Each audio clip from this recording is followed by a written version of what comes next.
عايزك تركز معايا ثانيه واحده. الخطاف ده حديد بجد، انا هحطه في بقي وهو مربوط في 4 حبال، في 3 منهم مش مربوطين وواحد بس منهم هو اللي مربوط. عايزك تتاكد كده ان هو خطاف بجد حديد، تتاكد بجد يعني هو خطاف بجد، خطاف بجد يا جدعان، يعني مش بلاستيك ولا حاجه. بص انا هحط الخطاف كده جوه بقي، وعايزك تفكر كويس قبل ما تشد اي حبل. عايزك تبص لي في عيني وبعد كده تشده جامد. حلو يا عم، اسمع مني ما تقلقش والله. عايزك تبص في عيني بعد كده تشد الخطاف جامد. يلا بينا. ايوه انا هحط اي واحد يعجبك.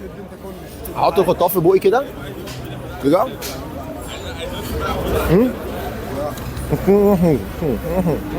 بص في عينك، شد. اي واحد، اي واحد جامد.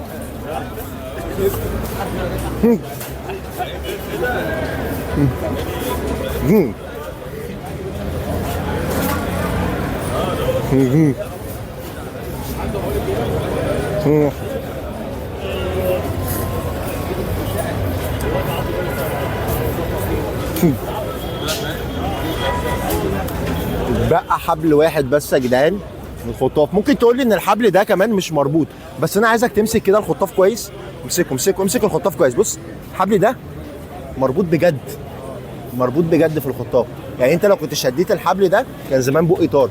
لو كان شد الحبل الاخير ده يا جماعه كان زمان بقي طار، بس هو شدوا ال3 حبال اللي مش مربوطين. الخدعه دي اتعملت مرتين في العالم، مره في امريكا كونتالت، ومره تانية واحد سعودي او كويتي يا ربي هو اللي عملها، ودي تالت مره تتعمل. انا اول واحد اعملها في مصر.